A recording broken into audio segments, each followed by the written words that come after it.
Na atong bulanan, ay uban na atong basketbolan, kung na yung mga kadulang di basketball.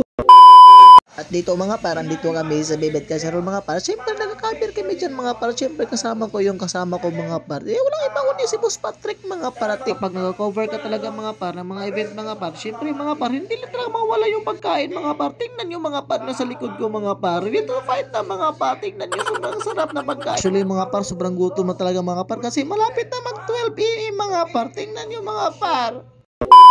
Dito naman mga par, in-invite naman tayo mga par. Kasi yung mga par, yung araw to mga par, ito yung Father's Day mga par. Pero invite kayo mga par, lahat kami yan mga daddy mga par. Pero walang anak dyan mga par. Pero mga par, yung topic dito mga par is sobrang ganda mga par. Kasi nga mga par, ito yung family planning mga par. Father's Day ngayon mga par, syempre mga par, makikinig tayo sa topic nila mga par. Sobrang ganda mga par. Kasi yung mga par, family planning daw mga par. Dapat kontrolado yung anak mo mga par. Pero sa akin mga par, gusto ko 10. Kahit ganyan mga par, ang saya naman mga par. Kasi nga mga par, lahat kami ito mga par, puro mga laki, walang babae ito mga par, puro mga laki. Pero tingnan mga par, kilala ko yan mga par, parang walang anak yan mga par. Tingnan mga par, parang isnak lang yata pinupunta dito, dalawa yan mga par, kasama ko yan mga par.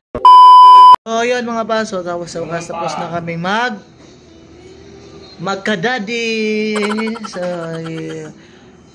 family planning mga par. So yun mga par, meron tayong kain dito, meron tayong sardinas, tapos burger, tapos rice, tapos Del Monte. Wow.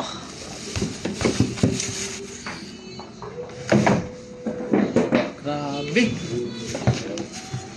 So, yun.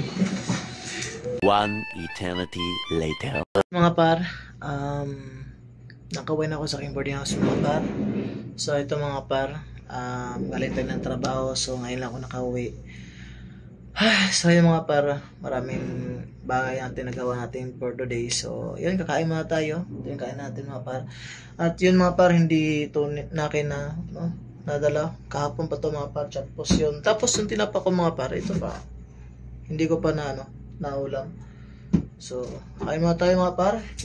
Yung balo natin, ito, yung balo natin mga par, hindi pa hindi pa napanos okay pa to. So actually mga par, kagabi pa to mga par. So kinain ko ngayon. Hindi na ako magluluto mga par. So tapos mamaya mga par, makapipilo tayo ng mga labahin mga par. So tapos matulog. Let's go. Kain mo tayo. Let's go. Kain. 1 hour later.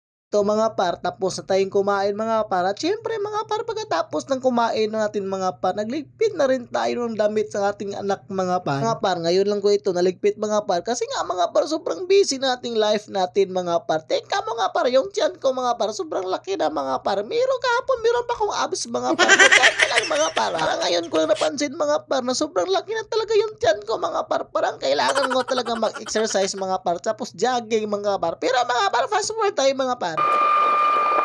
Later.